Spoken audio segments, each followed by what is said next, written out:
Hi, I'm Cooper with Diesel Power Products, and this is Sledge, my 2017 Ram 2500.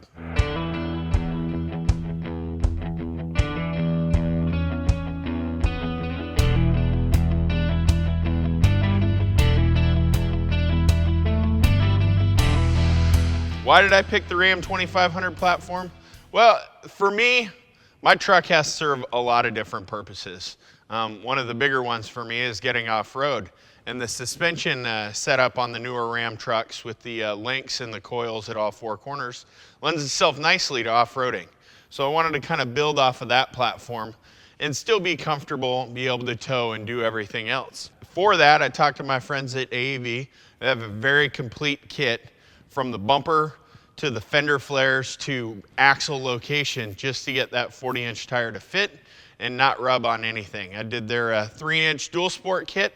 Brings the front up 3 inches, pushes it forward 1.6 inches, gets everything located exactly where it needs to be so I could run those big 40-inch Toyo meets that'll give me all the traction off-road when I air down and give me a really nice ride.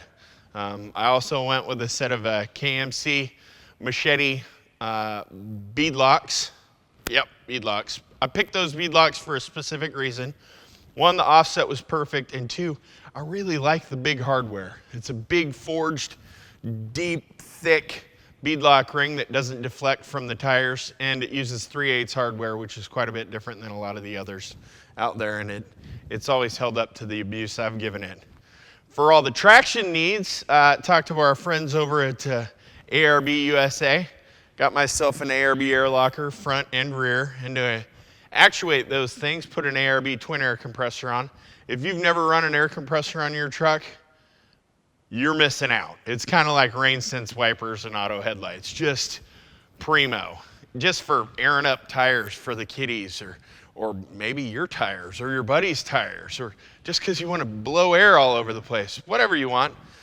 Then to make sure everything was all dialed in for tire speed and the transmission and everything else, visited our friends over at Nitro Gear and Axle. Put a set of 488 gears on it. Primo. Up front, I went with the AEV bumper. It's a really, really nice piece. Stamped 3/16 steel, all reinforced. Strong. Saying it's strong is an understatement.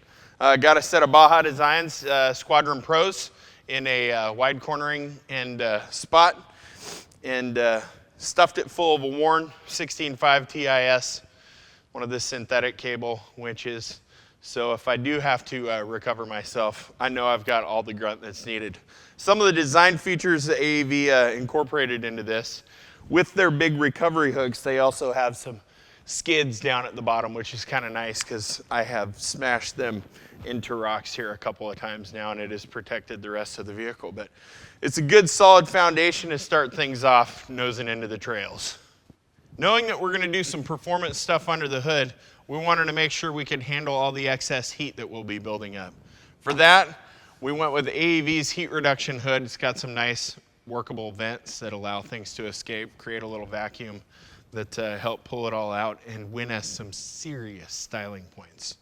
All right, knowing that I set this truck up to go off-road, and probably a lot of places I shouldn't go with a Ram 2500 truck, I kept in mind that I might have to work on this thing on the side of the trail or out in the middle of nowhere. So with that, I started off by throwing up a set of lights under the hood that would allow me to see everything if I'm working on it in the dark.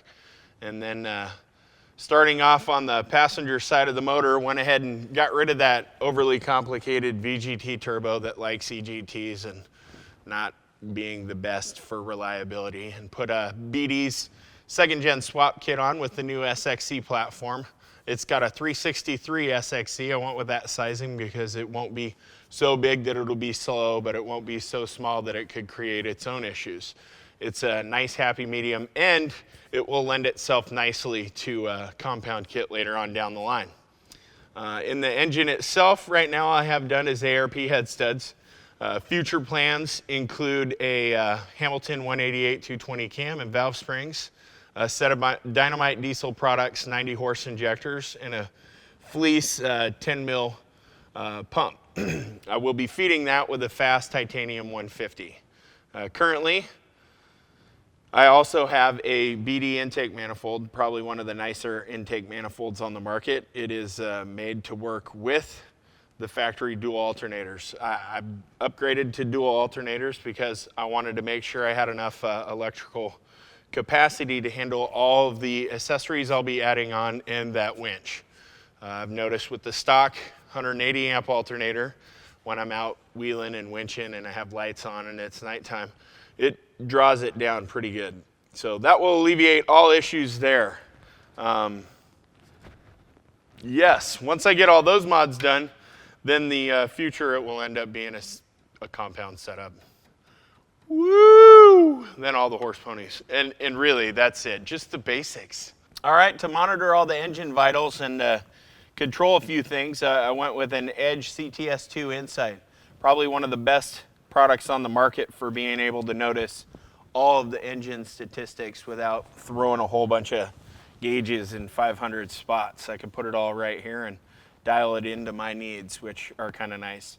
Above and beyond just engine vitals, I've also got the ability to switch on and off certain things. So for me, it's nice because I don't have to drill holes anywhere.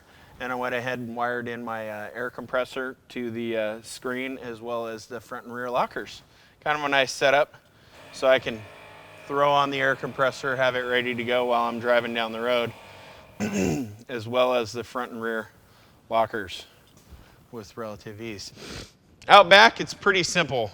Just put a low pro tonneau cover on to keep all the camping gear protected from the elements, and a set of Baja Designs S2 flush mounts in the rear bumper, so I can see everything when I'm backing up on the trail or in parking lots. Well, that's a wrap on Sledge. I need to go get it on a trail, so you gotta go, I gotta get out of here. Feel free to like, comment below. If you have questions on any of the parts, feel free to visit us online at dieselpowerproducts.com or give us a call.